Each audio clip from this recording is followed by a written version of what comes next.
Good evening, CCA Academy. This is Mr. Kwiatkowski coming at you for 8th period English, ELA 3. And today we're going to be reading The Scarlet Ibis. Another one of my favorite stories. It is extremely straightforward in terms of what's going on, in terms of the events of the story. But the inferences, the things we can learn from it, that's where it gets more complex. So first thing before I even go to the story, I want to talk to you about what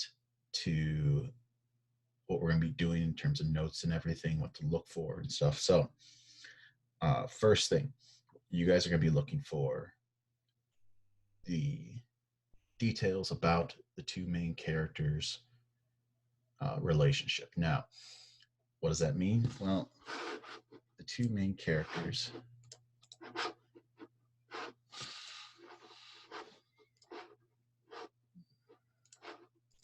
we got Doodle, who's one main character, and we got the narrator, who's also known as Brother. Okay, he doesn't really get a name throughout the story. So we're going to be looking at how these two people relate to each other, what's going on, what are they doing, what's everything about that. So as we read, we want to look for quotes and evidence that helps show us about this relationship. Again, I want to stress this as much as I can, that you should not get your answers from the beginning of the story. Yeah, we can learn some things about them, but that doesn't tell us everything. It tells us a bit about it, but we get more details as we go through. Okay. Then as we read and stuff, I do have some questions. All right. 8 questions for you to answer. So it's notes and 8 questions. All right. I'm going to read the story out loud for you guys so you can follow along with me. All right. And then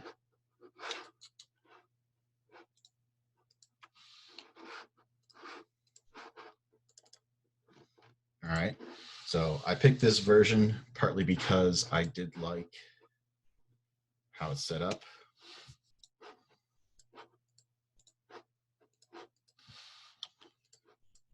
All right.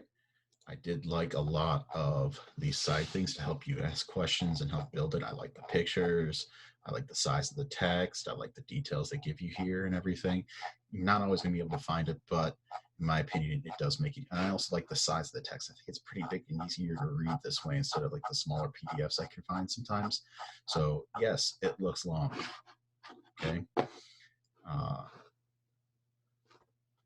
You're going to have to bear with me as I read and everything. But I think even though it is long and everything, I do believe that helps make the story easier.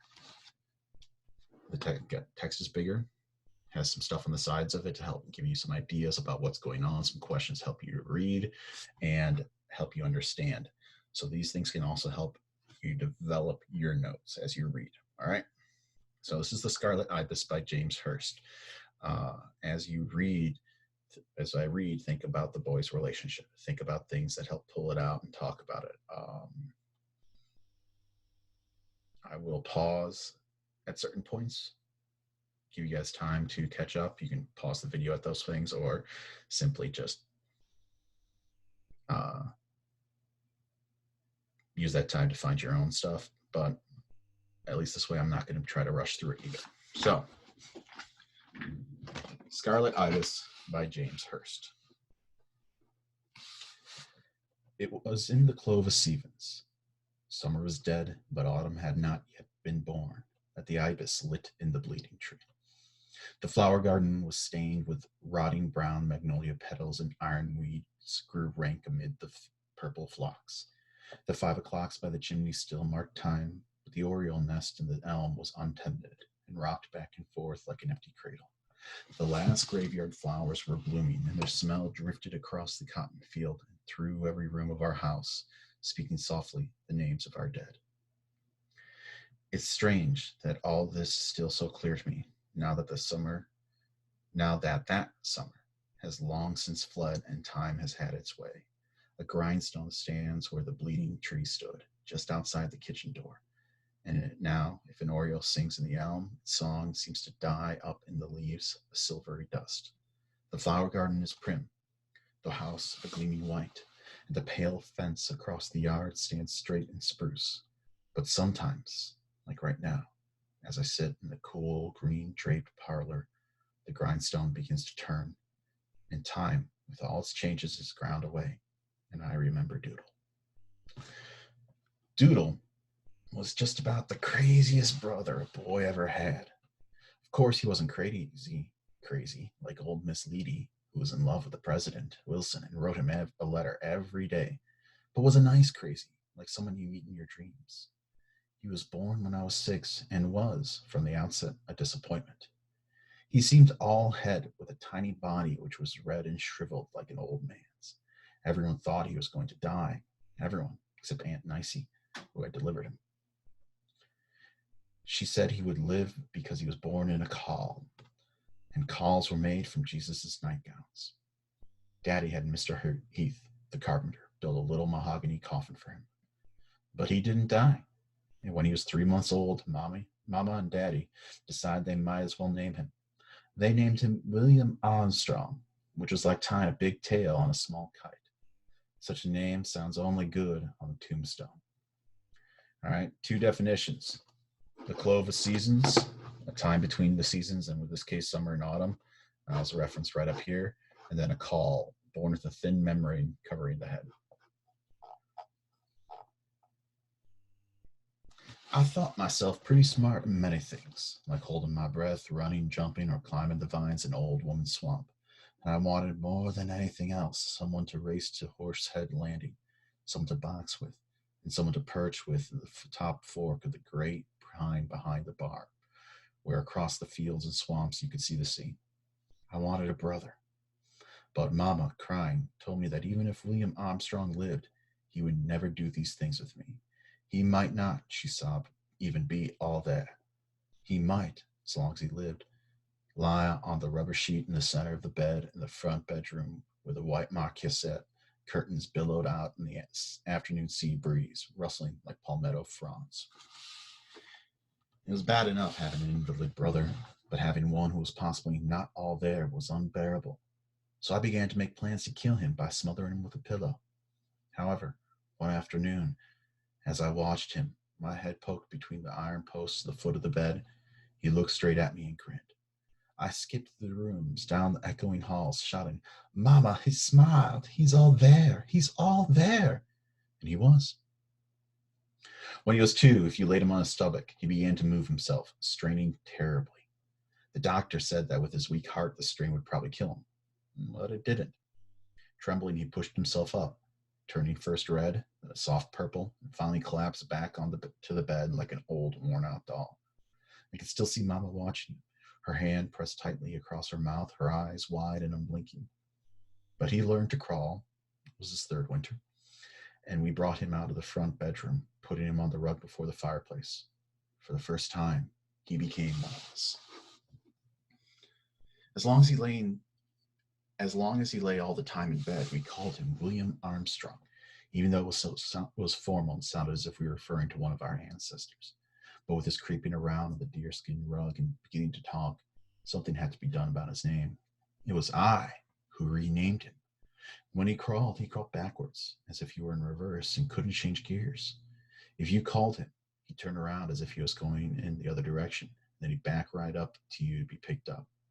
Crawling backward made him look like a doodlebug, so I began to call him Doodle. And in time, even Mama and Daddy thought it was a better name than William Armstrong. Only Aunt Nicey disagreed.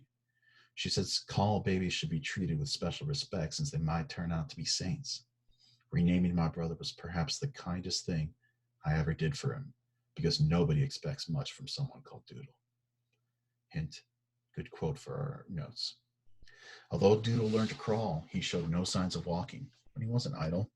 He talked so much that we all quit listening to what he said. It was around that time that Daddy built him a go-kart, and I had to pull him around. Nice picture of the swamp here. At first, I just paraded him up and down the piazza, but then he started crying to be taken out into the yard, and it ended up by my having to lug him wherever I went. If I so much picked up my cap, he started crying to go with me, and Mama would call from wherever she was, "Take Doodle with you." He was a burden in many ways. The doctor said that he mustn't get too excited, too hot, too cold, or too tired, and that he must always be treated gently. A long list of don'ts went with him, all of which I ignored once we got out of the house. To discourage his coming with me, I'd run him across the ends of the cot rows and careen him around corners on two wheels. Sometimes I'd accidentally turn him over, but he never told Mama. His skin was very sensitive, and he had to wear a big straw hat whenever he went out. When the going got rough and he had to cling to the sides of the go-kart, the hat slipped all the way down over his ears. He was a sight. Finally, I could see I was licked. Doodle was my brother, and he was going to cling to me forever, no matter what I did. So I dragged him across the burning cotton field to share with him the only beauty I knew, Old Woman's Swamp. I pulled the go-kart through the sawtooth front and down into the green dimness where the palmetto fronds whispered by the stream. I lifted him out and set him down in the soft rubber grass beside a tall pine. His eyes were round with wonder as he gazed about him, and his little hands began to stroke the rubber grass. Then he began to cry. For heaven's sakes, what's the matter? I asked, annoyed. So pretty, he said. So pretty, pretty, pretty. After that day, Doodle and I often went down to the Old Woman's Swamp. I would gather wildflowers, wild violets, honeysuckle, yellow jasmine, snake flowers, and water lilies, and with wiregrass we'd weave them into necklaces and crowns. We'd bedeck ourselves with our handiwork and loll about thus beautified, beyond the touch of the everyday world. And then, when the slanted rays of the sun burned orange in the tops of the pines, we'd drop our jewels into the stream and watch them float away towards the sea. There is within me, and with sadness I have watched in others, a knot of cruelty born by the stream of love. As much as our blood sometimes bears the seed of our own destruction, and at times I was mean to Doodle. One day I took him up to the barn loft and showed him his casket, telling him how we all believed he would die. It was covered with a green Paris film sprinkled to kill the rats, and his screech owls had built a nest beside it. Doodle studied the mahogany box for a long time, then said, "It's not mine." "It is," I said, "and before I'll help you down from the loft, you're going to have to touch it." "I won't touch it," he said solemnly. "Then I'll leave you here by yourself," I threatened, and made as if I were going down. Doodle was frightened of being left. "Don't go, leave me, brother," he cried, and he leaned towards the coffin. His hand, trembling, reached out, and when he touched the casket, he screamed. A screech owl flapped out of the box into our faces, scaring us and covering us with Paris green. Doodle was paralyzed, so I put him on my shoulder, carried him down the ladder. Even when we were outside in the bright sun, he clung to me, crying, "Don't leave me, don't leave me." When Doodle was 5 years old, I was embarrassed at having a brother that age who couldn't walk, so I set out to teach him. We were down in Old Woman's Swamp, and it was spring, and the sweet smell of the bay flowers hung everywhere like a mournful song. "I'm going to teach you to walk, Doodle," I said. He was sitting comfortably on soft grass, leaning back against the pine. "Why?" he asked. I hadn't expected such an answer. "So I don't have to haul you around in it all the time." "I can't walk, brother," he said. "Says who?" I demanded. "Mama, the doctor, everybody." "Oh, you can walk," I said, and I took him by the arms and stood him up. He collapsed onto the grass like a half-empty flour sack. It was as if he had no bones in his little legs. "Don't hurt me, brother," he warned. "Shut up. I'm not going to hurt you. I'm going to teach you to walk." I heaved him up again, and he collapsed. This time he did not lift his face up out of the rubber grass. "I just can't do it. Let's make honeysuckle wreaths." "Oh, yes, you can, Doodle," I said. "All you gotta do is try. Now, come on." And I hauled him up once more. It seemed so hopeless from the beginning that it's a miracle I didn't give up. But all of us must have something or someone to be proud of, and Doodle had become mine. I did not know then that pride is a wonderful, terrible thing, a seed that bears two vines, life and death. Every day that summer, we went to the pine beside the stream of the Old Woman's Swamp, and I put him on his feet at least 100 times each afternoon. Occasionally, I too became discouraged because it didn't seem as if he was trying, and I would say, "Doodle, don't you want to learn to walk?" He'd nod his head, and I'd say, "Well, if you don't keep trying, you'll never learn." And then I'd paint a paint for him a picture of us as old men, white-haired, him with a long white beard and me still pulling him around in the go-kart. This never failed to make him try again. Finally, one day, after many weeks of practicing, he stood alone for a few seconds. When he fell, I grabbed him in my arms and hugged him, our laughter pealing through the swamp like a ringing bell. Now, we knew it could be done. Hope no longer hid in the dark palmetto thicket, but perched like a cardinal in the lacy toothbrush tree, brilliantly visible. Yes, yes, I cried. And he cried it too. The grass beneath us was soft, and the smell of the swamp was sweet. With success so imminent, we decided not to tell anyone until he could actually walk. Each day, barring rain, we'd sneak into Old Woman's Swamp, and by cotton picking time, Doodle was ready to show what he could do. He still wasn't able to walk very far, but we could wait no longer. Keeping a nice secret is very hard to do, like holding your breath. We chose to reveal all on October 8th, Doodle's 6th birthday. For weeks ahead, we mooned around the house, promising someone a most spectacular surprise.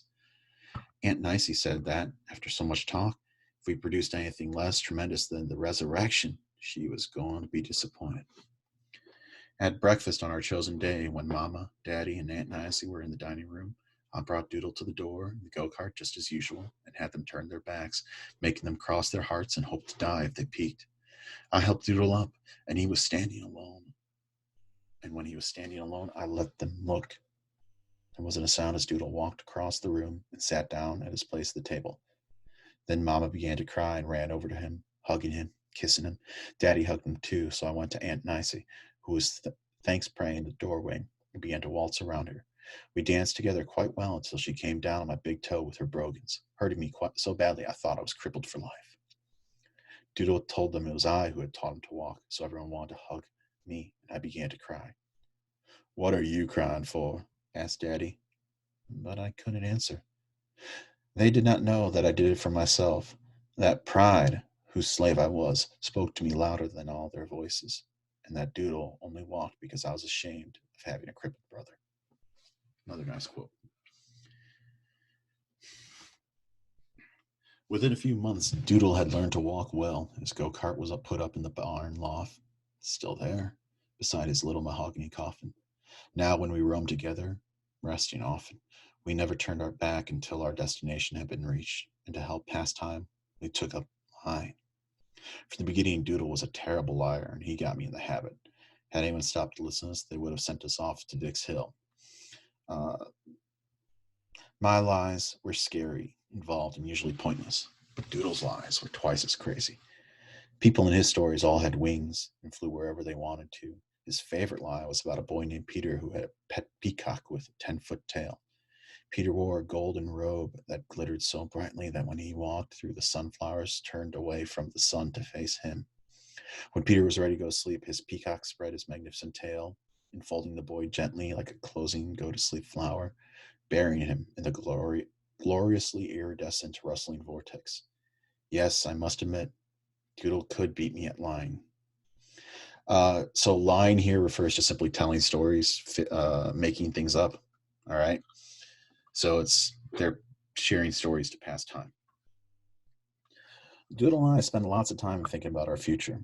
We decided that when we were grown, we'd live in Old Woman's Swamp and pick dog tongue for a living. Beside the stream he planned, we'd build a house of whispering leaves and swamp birds would be our chickens. All day long, when we weren't gathering dog tongue, we'd swing through the cypresses on the rope vines, and if it rained, we'd huddle beneath an umbrella and play stick frog. Mama and Daddy would come and live with us if we wanted to. He even came up with the idea that he could marry Mama and I could marry Daddy. Of course, I was old enough to know this wouldn't work out, but the picture he painted was so beautiful and serene that all I could do was whisper, yes, yes. Brogans are high ankle work shoes. Dick's Hill, common name for a mental hospital in Raleigh, North Carolina. And the iridescent rustling vortex, that's the shimmering rainbow colored peacock feathers, are in a funnel shape like a whirlpool or a whirlwind vortex. Another nice picture. Once I had succeeded in teaching Doodle to walk, I began to believe my own infallibility. I prepared a terrific development program for him, unknown to Mama and Daddy, of course. I would teach him to run, to swim, to climb trees, and to fight. He, too, now believed in my own infallibility. So we set the deadline for these accomplishments less than a year away, when it had been decided Doodle could start school. That winter, we didn't make much progress, for I was in school and Doodle suffered from one bad cold after another. But when spring came, rich and warm, we raised our sights again. Success lay at the end of the summer like a pot of gold.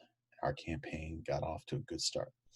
On hot days, Doodle and I went down to Horsehead Landing, and I gave him swimming lessons or showed him how to row a boat. Sometimes we descended into the cool greenness of Old Woman Swamp and climbed the rope vines or boxed scientifically beneath the pines where he had learned to walk. Promise hung about us like leaves, and wherever we looked, ferns unfurled and birds broke into song. That summer, the summer of 1918, was blighted. In May and June, there was no rain, and the crops were withered, curled up, and died under the thirsty sun. One morning in July, a hurricane came out of the east, tipping over the oaks in the yard and splitting the rims of the elm tree. That afternoon, it roared out back the west, blew the fallen oaks around, snapping their roots and tearing them out of the earth like hawk at the entrails of a chicken. Cotton bolls were wrenched from the stalks and lay like green walnuts in the valley between rows, while the cornfield leaned over uniformly so that the tassels touched the ground. Doodle and I followed Daddy out into the cotton field where he stood, his shoulders sagging, surveying the ruin. When his chin sank down into his chest, we were frightened, and Doodle slipped his hand into mine. Suddenly, Daddy straightened up and raised a giant knuckly fist, and with a voice that seemed to rumble out of the earth, began cursing heaven, hell, the weather, and the Republican Party. Doodle and I, prodding each other and giggling, went back to the house, knowing that everything would be all right.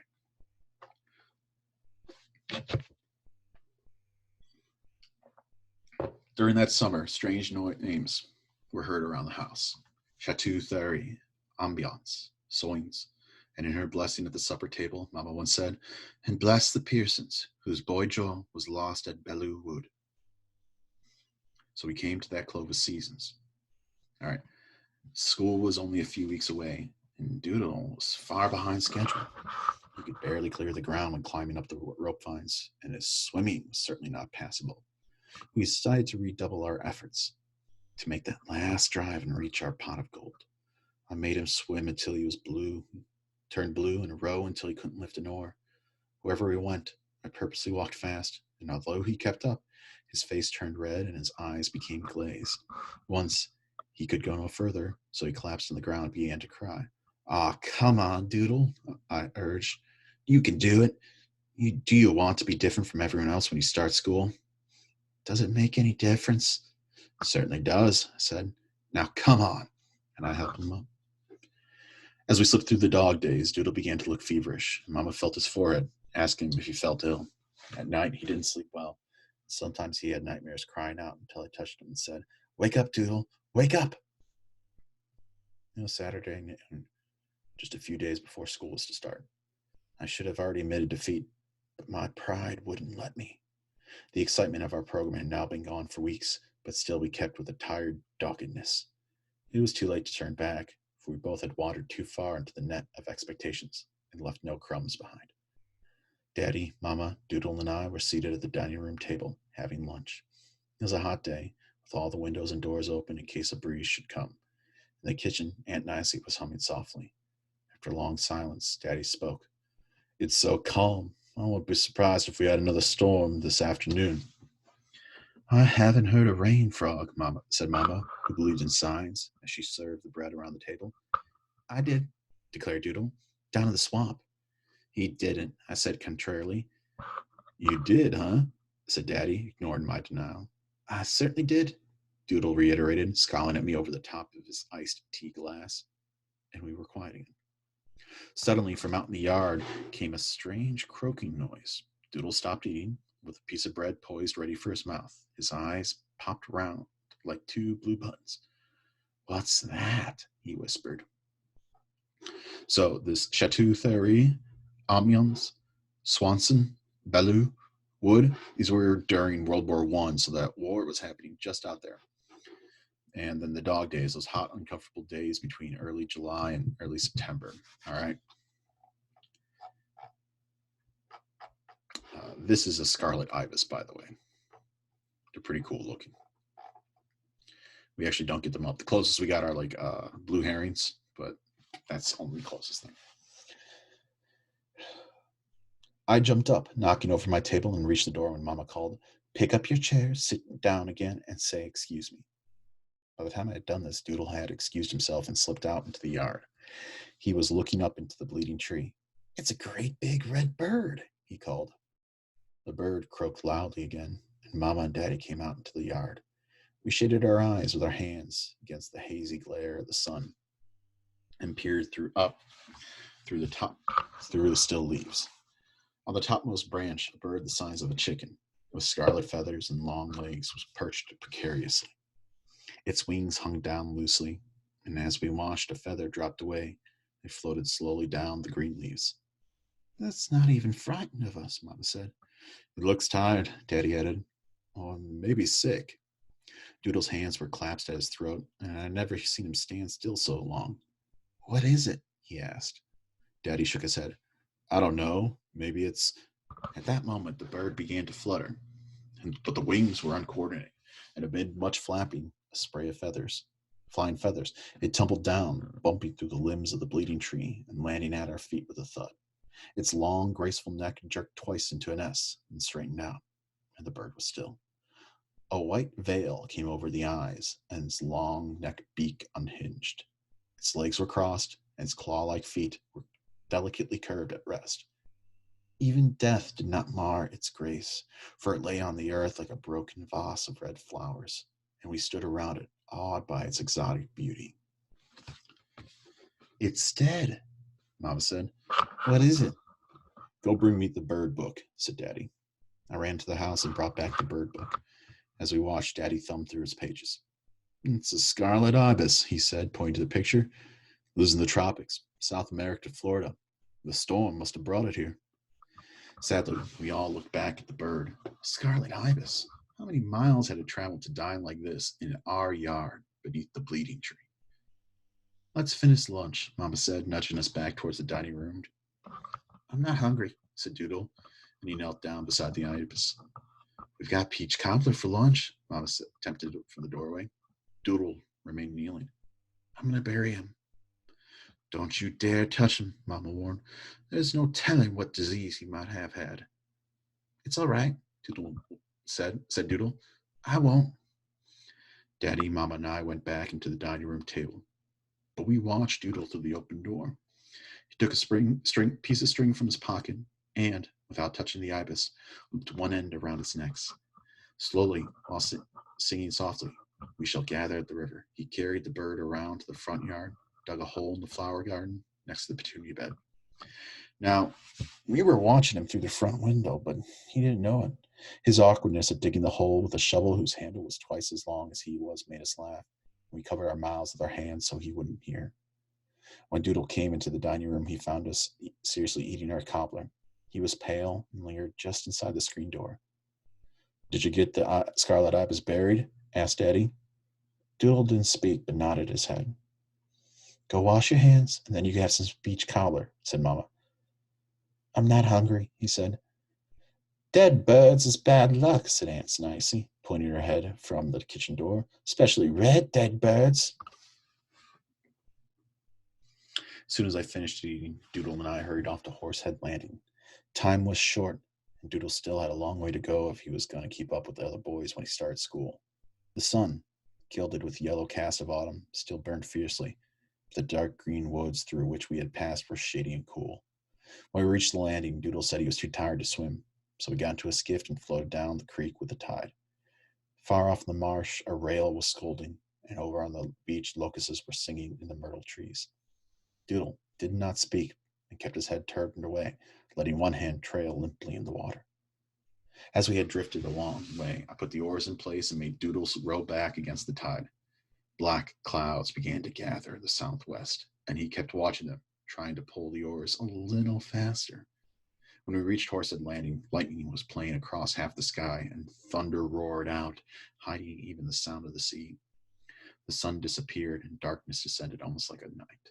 Flocks of marsh crows flew by, heading inland to their roosting trees, and 2 egrets, squawking, arose from the oyster rock shallows and careened away.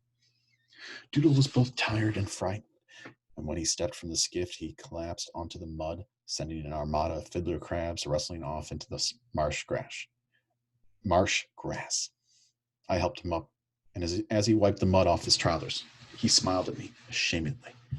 He had failed, and we both knew it, so we started back home, racing the storm. We never spoke. What are the words that can solder cracked pride? But I knew he was watching me, waiting for a sign of mercy. The lightning was near now, and from fear he walked so close behind that he kept stepping on my heels. The faster I walked, the faster he walked, so I began to run. The rain was coming, roaring through the pines, and then, like a bursting Roman candle, a gum tree ahead of us was shattered by a bolt of lightning. When the deafening peal of thunder had died, and in the moment before the rain arrived, I heard Doodle, who had fallen behind, cry out, "Brother, brother, don't leave me, don't leave me!" The knowledge that Doodle's and my plans had come to naught was bitter, and that streak of cruelty within me awakened. I ran as fast as I could, leaving him far behind with a wall of rain dividing us. The drops stung my face like nettles, and the wind flared the wet, glistening leaves of the bordering trees. Soon I could hear his voice no more. I hadn't run too far before I became tired, and the flood of childish spite evanesced as well.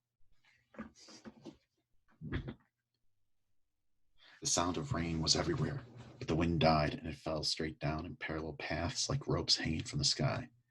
As I waited, I peered through the downpour, but no one came. Finally, I went back and found... I apologize. As I waited, I peered through the downpour, but no one came. Finally, I went back and found him huddled beneath a red nightshade bush beside the road.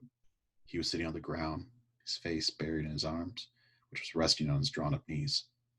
"Let's go, Doodle," I said. He didn't answer, so I placed my hand on his forehead and lifted his head. Limply, he fell backward onto the earth. He had been bleeding from the mouth, and his neck and the front of his shirt were stained brilliant red. "Doodle, Doodle!" I cried, shaking him, but there was no answer but the ropey rain.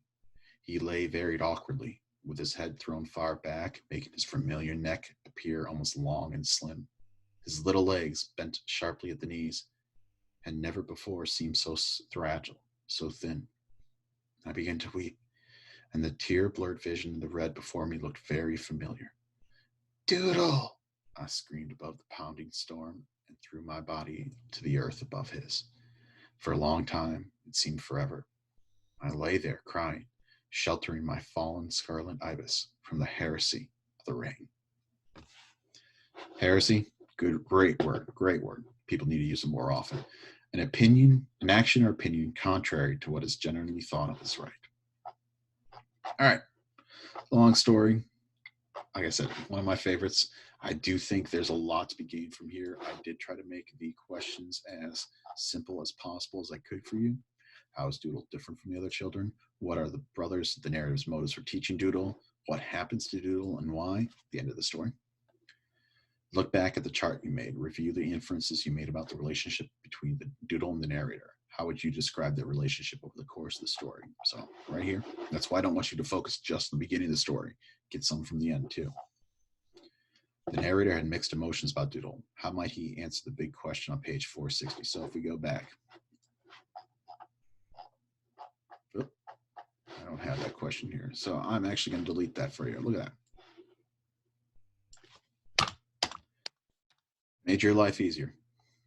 The narrator sees Doodle as Scarlet Ibis at the end, but Doodle identifies the exotic bird immediately. So in other words, you're going to look at two things. I'll hold it back here. Okay. So this is page 473, right here. Okay. The Scarlet Ibis, look at how it's described. And then when you go back here, think of how Doodle is described. What's similar, what's different. Which of the following themes does the symbolism of the ibis support? Find details to support your answer. So here's the harder part. This is again looking, you can use your answer for number 5, use your notes here. Selfish pride generally causes more harm than good. Delicate creatures need to be protected and cared for. Spiteful cruelty towards a loved one often stems from wounded pride. Okay, if you have questions, please email and ask me or come to Google Class, the Zoom meeting. Scarlet Ibis is an example of Southern literature, which is characterized in part by its emphasis on details of time and place, the importance of family and community, an exploration of the past, and a sense into moral dilemma. How are these characteristics evident in the story? So, how do we see focus on time and place? How do we see an importance of family? How do we deal with the past and the exploring what happened? And what's the moral dilemma? 4 bits to this, looking for 4 answers. Longer assignment. You guys got plenty of time to get this done, okay? Next week, I will give you guys a new story Thursday. So you got a week to work on this. Please, please, please, please. Monday through Thursday, 9:30 to 10:10. I am on Zoom Interactive. Come see me. Come talk to me. All right? So that's your assignment. This video will be uploaded along with everything else. So you guys take care. Have a good day. And please come see me in Zoom Interactive meetings 9:30 to 10:10, Monday through Thursday. Thank you so much. Goodbye.